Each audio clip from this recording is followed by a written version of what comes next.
Good morning, good afternoon, good evening, depending where you're joining us from the world today, and welcome to another jam-packed Decrypting Crypto live stream. We come to you twice a week, Tuesday afternoons at 5 p.m. Australian Eastern Standard Times, and Friday morning, 7:30 a.m. Australian Eastern Standard Time, so that we can cater for both Northern and Southern Hemisphere. So thank you very much for joining us. Make sure if you are on YouTube, you subscribe, smash the like button, and click on the notification bell so that you don't miss out on any of the live streams coming up or any of the videos that we put on there. So today we're going to start with the news highlights, which Michael will go into. So over to you, Michael. Awesome. Thanks, Wasim.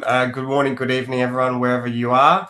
So let's jump into it this morning. So the first news highlight is going to be on Argentines turning to Bitcoin amid inflation worries. So since 2016, Argentina has been engaged in a war against inflation caused by multiple factors like a lack of trust in the central bank or government, overspending, depreciation of the peso has negatively impacted their citizens. So it's brought 37.3% of the population under the poverty line, and many others have had their savings vanish into thin air. So many Argentines are actually turned to Bitcoin as a way to hedge against this 60% inflation, despite the market even being in red the last few months.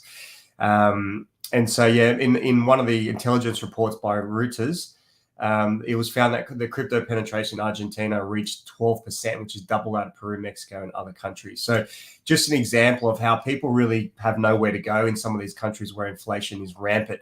So they are definitely using Bitcoin as a tool against that inflation.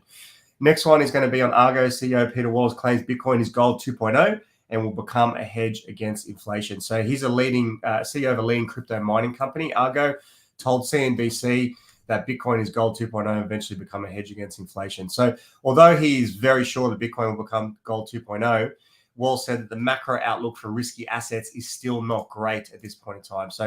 But he believes that zooming out will help people in the industry overcome the current bearish sentiment. So definitely Bitcoin is still fairly correlated to the stock market. In fact, it has kind of decorrelated recently. I think it's come back on now. And, so as long as the stock market's down at the moment, Bitcoin is, but you've got to keep that longer term mindset.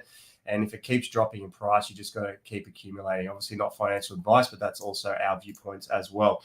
Prada joining top luxury brands in Web 3.0 with Ethereum NFTs. So they're releasing 100 NFTs to go along with their apparel drop, and buyers will receive free airdropped NFTs to go along with their physical merch purchase from Prada's latest collaboration with Cassius Hurst, son of artist Damien Hirst. So after Gucci, Balmain, and Balenciaga, it's now Prada's turn to join the crypto bandwagon. So even in the bear market, we've got some of these big brands taking up this stuff. BNB Chain lays out its future plan, focusing on decentralization and interoperability. Look, there's been a lot of criticism of Binance Smart Chain being that it's centralized. So they've announced the merge of Binance Smart Chain and BNB Beacon Chain into this new one they're calling Build and Build Chain. So the CEO, Changpeng Zhao, or CZ, said the upgraded features will position BNB Chain as the future of blockchain as it becomes highly decentralized product controlled by its community. Look, the reality is Binance is the biggest retail exchange that there is. So if they can pull this off, they're set to become even bigger. So we'll see whether they actually do pull that off successfully or not. And the last one for the news highlights today is Fidelity to offer Ethereum trading and custody. So Fidelity is one of the huge investment services firms and hedge funds in the US. And one of the largest asset management companies actually in the world. And so they're announcing they're going to be providing investors the option of allocating up to 20% of their retirement plans to Bitcoin, whereas most people in the IRAs in America has only been 5%. So this is super bullish. They're the fourth largest asset manager worldwide with over $4.5 trillion in asset management. It was founded in 2018 to provide custody and trading services. Fidelity Digital Assets was founded in 2018 to provide custody and trading services for Bitcoin. So, I mean, just think about, if a subset of that 4.5 trillion is putting 20% of their retirement plans into Bitcoin. I mean, that's massive, guys. It's super bullish. All right, we're going to move on to bring in Matt for that. There you go, Matty. Thank you, Michael. Morning, guys. Alrighty, so first tweet from the Bitcoin Magazine tweet was a tweet from Florida House candidate that has asked his donors to donate in Bitcoin. They don't want to use the US dollar. More people are ditching the dollar because the Fed uses jargon such as quantitative easing and QT that ordinary people don't understand. So basically, if you don't know what QE is, it's money printing, and we've done the most money printing in the last 2 years since the COVID has come out. So that's what's causing the inflation that's occurring worldwide at the moment. On to the next tweet with Plan B. So he's asking if you bought the dip. So new cryptocurrency investors always check the price, and they're probably rattled by the short-term price movement, because if you zoom in too much, you can see that for the last 6 months we've been selling off. But basically, it's a great time to purchase. You've probably heard the saying, buy the dip, buy the dip. Now, unfortunately, if you've bought the dip for the last 6 months, you're probably more and more in the hole. And it's important to obviously be educated on when the best time is to buy the dip, because assets like Bitcoin and altcoins can retrace up to 95%. So if you're buying the dip at 10%, then you're sort of losing quite rapidly in that first few months if you're consistently buying the dip. So it's important to be educated and understand when the market is at its lowest, and that's the best time to buy, obviously. Moving on to Ben Armstrong, BitBoy Crypto. So he's talking about Solana here. Now, if you're an investor in Solana, you probably know that it's had about 8 shortages. It's stopped running its blockchain 8 times in the past couple of years. Look, personally, I don't hold any Solana. I think that it's had too many issues. There's a lot of big capital from large whale institutions that got in early. I think there could be a bit of manipulation in that area. So I'm trying to stay away from Solana. I don't think that a blockchain should go offline, and that's one of the major issues. In comparison to Bitcoin, Bitcoin's basically been online 99.99% of the time. It only had it only stopped operating very early on when it was created back in 2009, but it hasn't had any issues since. So this is why it's the OG, and you got to stick with the Godfather Bitcoin. Moving on to Rob Johnson's tweet. So basically he talks about how crypto's invaded the sports world. If you've been paying attention, you've got FTX, Crypto.com. They're all now sponsoring the NBA, UFC, Formula One. I guess this is huge for crypto having the foot in the door with the sports world, and influencers like LeBron James, Conor McGregor, who've got a massive fan base. I think combined those two have got over 100 million followers on Twitter, Instagram, and so forth. So if they can spread the crypto word to their massive audience, that's only just going to increase adoption, which is good for everyone's bags, I guess. And the last tweet today is from the Martini guy, how he talks about Bitcoin's going to help you gain financial freedom, even though it may not seem like it right now because we're in a bit of a bear market. But basically, there's fear all over the market, and new investors don't think it's the right time, because most retail investors like ourselves, we like to buy during the height, which is the bull market. But that's obviously the time where you're going to get less returns. Now is the time, not financial advice, to be buying into crypto whilst things are low, while things are in the red, and then obviously sell in the green. So be fearful when others are greedy, and greedy when others are fearful. That's a very famous quote by Warren Buffett. So what I tend to do personally as an investor, I always try and trade against my emotions. If I feel like I've got FOMO, then it's actually the time to sell. And the time that I'm fearful about my bags and I'm thinking about selling because I don't want to lose more, that's actually the time that I start buying more crypto. So it's very difficult to psychologically switch yourself to do the opposite of how you're feeling. But that's exactly how the best traders in the world, that's how they make so much money, is they counter trade retail investors' emotions. And that's it for the Twitter highlights. Thank you, Matt. Okay, over to adoption highlights. So, it's always important for us to have a look at what's going on under the surface when it comes to cryptocurrencies, because we see a lot of negative news around on the mainstream media. So understanding what else is happening in the world gives us a balanced view. Following on from what Michael and Matt were saying, First of all, Michael talking about what's happening in Turkey, and Matt talking about that Bitcoin will give you financial freedom, even though it may not seem like it. What we can see is that Turkey is now drafting a crypto bill to submit to Parliament in the coming weeks. So this is a very, very bullish news, because, as Michael said, Turkey has been facing some really high inflation, up to 70% in the month of April, which is a 20-year high, and they've lost 50% of the value of their lira. So what they're looking at doing now is making crypto, regulating crypto, allowing more and more people to be able to get involved in crypto, and putting some guidelines around it, including taxes and whatnot. What this article talks about is that only 2.9% or 2.4 million people in Turkey actually own crypto, and this is growing rapidly. So the government's obviously saying that there is a need. They've got inflation that they can't control, so they have to turn to cryptocurrencies, as we're seeing with some other, a lot of the other developing countries and countries that are struggling financially. They're seeing this, and we're going to talk more and more about this in the next articles coming up. So the next one that we're going to talk about is Singapore regulators announced plans to explore blockchain use cases.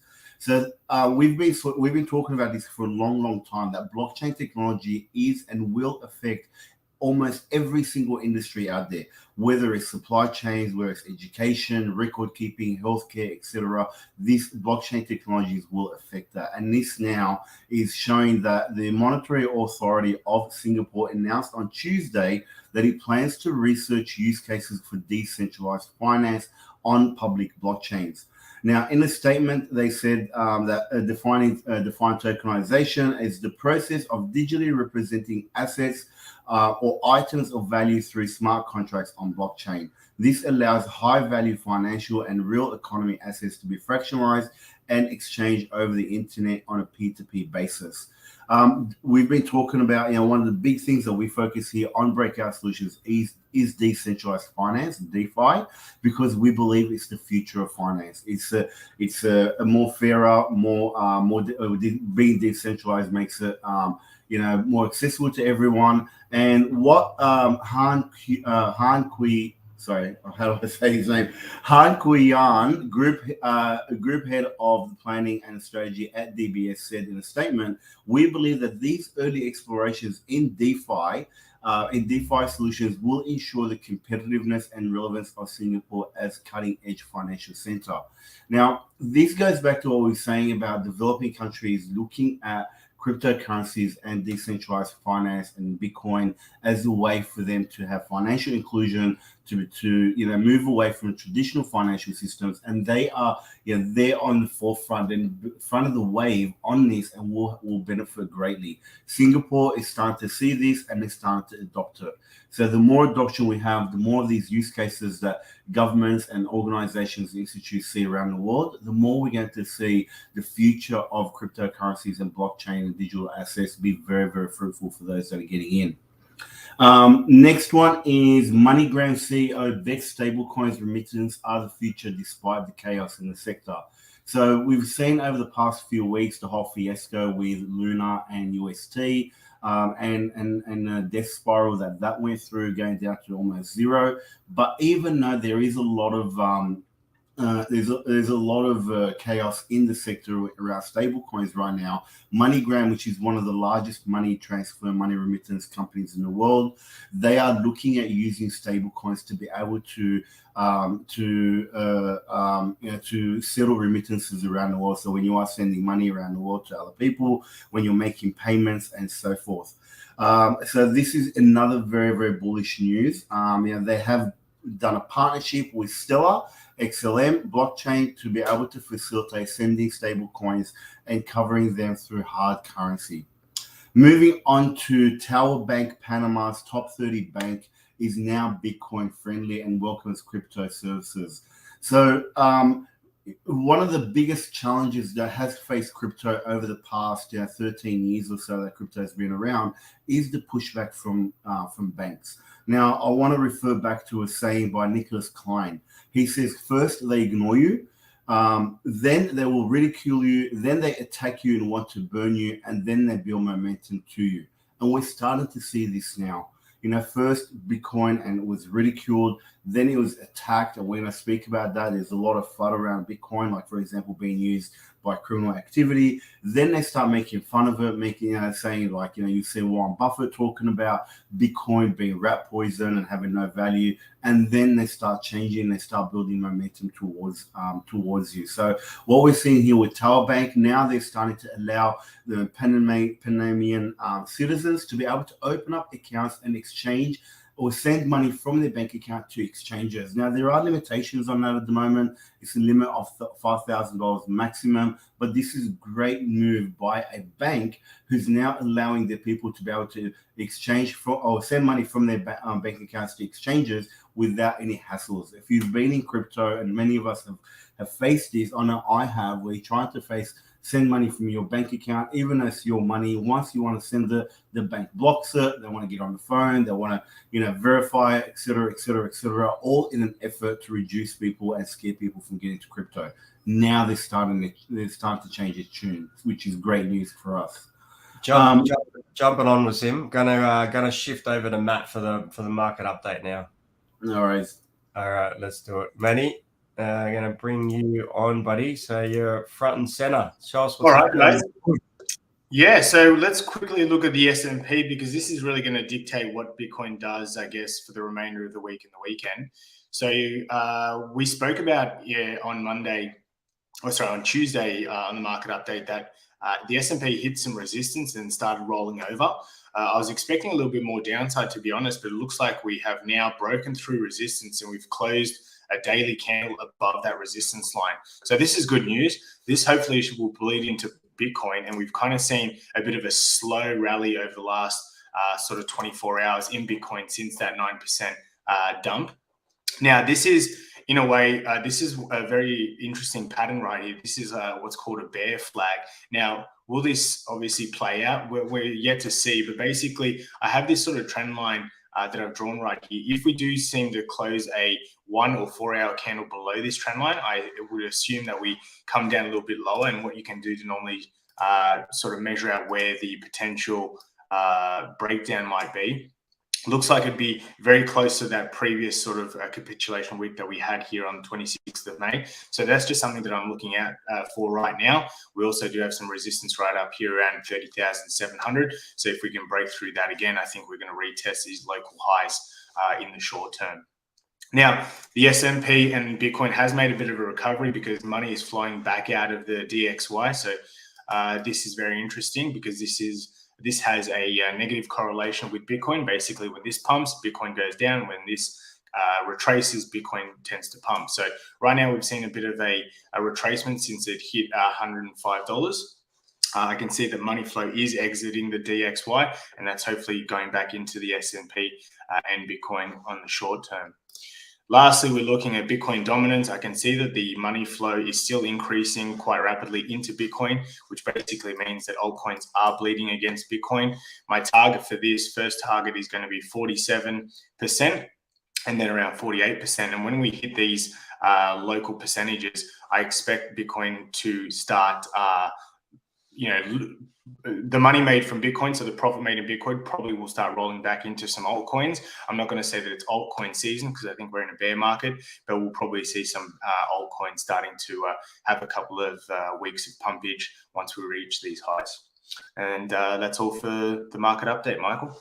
Awesome. Thank you, Matt. And on the market update, guys, we do go into a lot more detail on this on the Decrypting Crypto weekly market update. So make sure you sign up to Decrypting Crypto if you haven't already, and you can get a lot more detail. All right. Thanks, Manny. Moving on.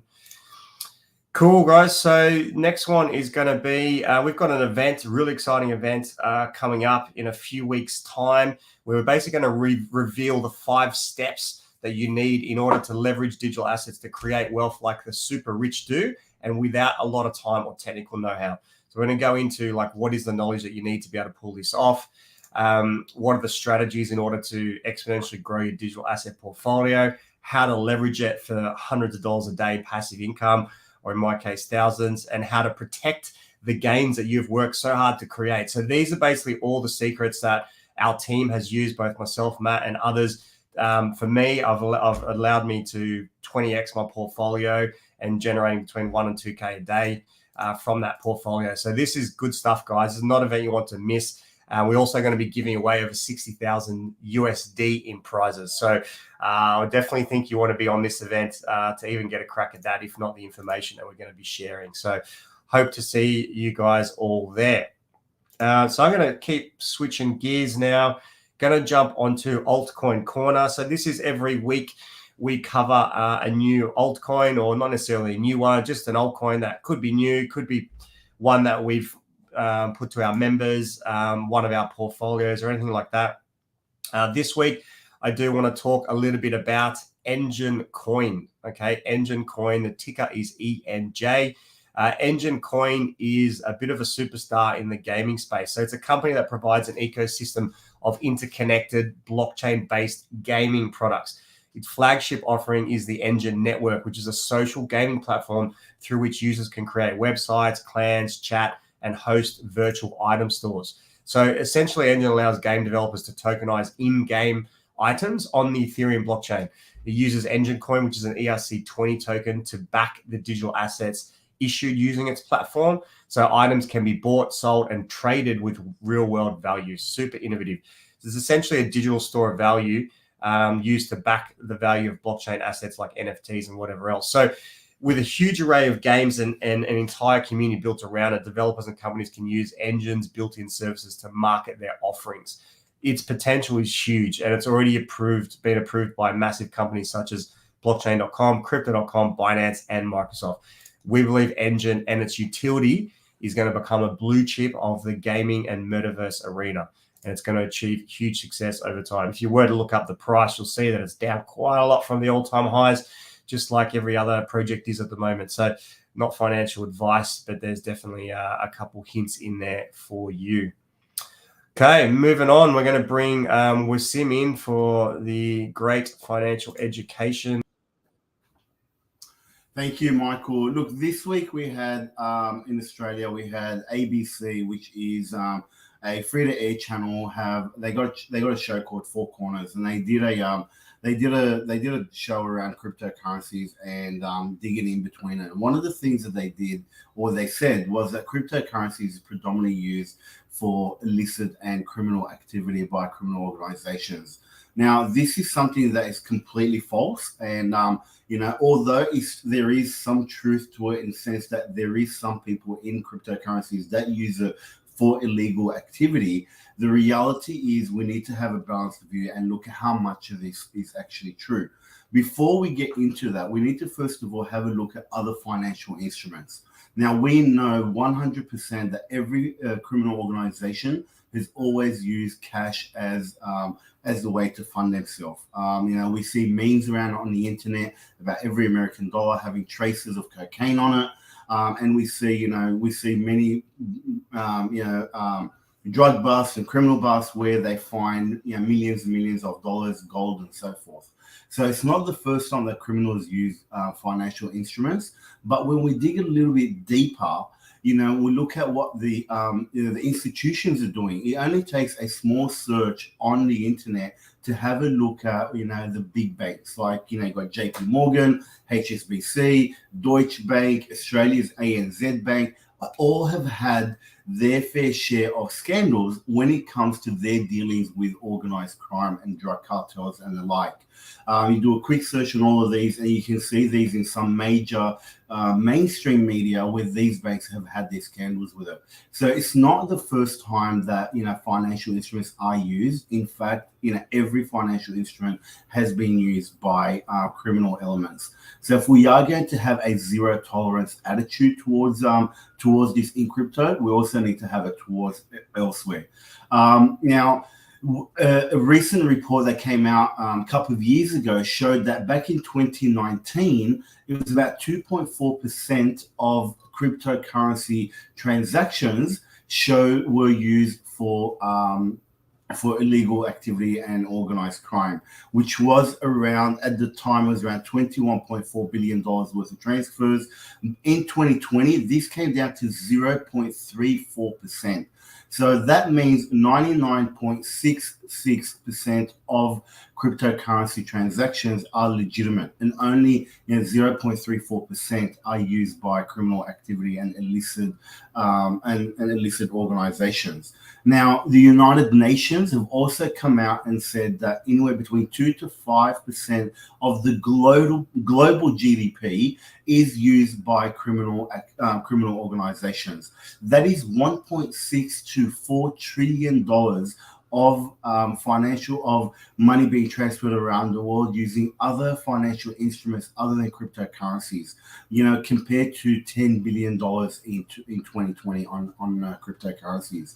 So that's where we're coming from, is to have a balanced view. Yes, we need regulation. As regulation comes into this space, we can eliminate or drastically reduce these activities. We're not for them. Obviously, we believe that crypto is doing good in the world.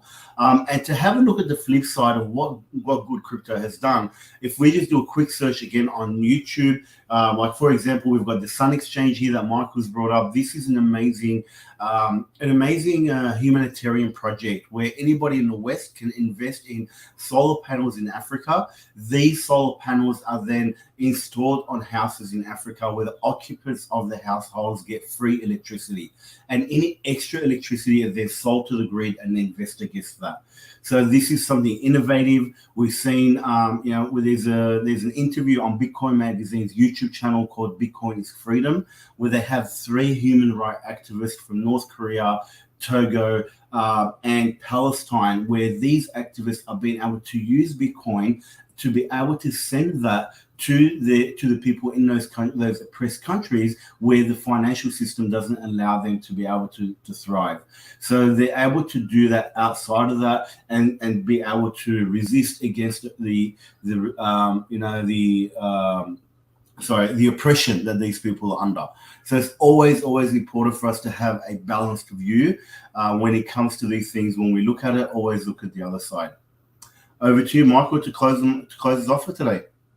Yeah, it was a really good segment, mate. And the bit that really resonated with me was, you've got 0.34% of cryptocurrency activity being criminal, and then you've got 2 to 5% of global GDP in the traditional finance system. So that's about 6 to 14 times more criminal activity through the fiat banking system than it is in the crypto ecosystem. Yeah. So just got to be careful what stories have been spun in the media, guys, because cryptocurrency and digital assets, it is a threat to a large part of the existing financial system. And there are a lot of very wealthy and powerful players that exist in that also have a pretty decent sized role in the media outlet. So, of course, when something's threatening your position of power or your position of your position of wealth in the system, of course, you're going to try and find ways to resist that.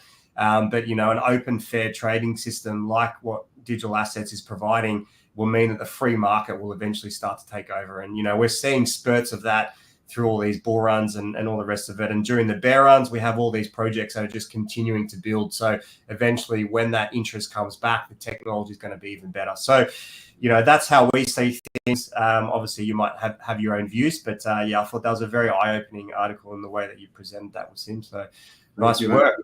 Thanks, mate. Cool, guys. So yeah, excellent. Well, we'll wrap up. That was a really good session. Thanks for tuning in and thanks for watching the replay. Also, guys, if you would like to support us, please do like us on Facebook. Also, you can hit the notification bell or follow us, like the video, hit the notification bell on YouTube.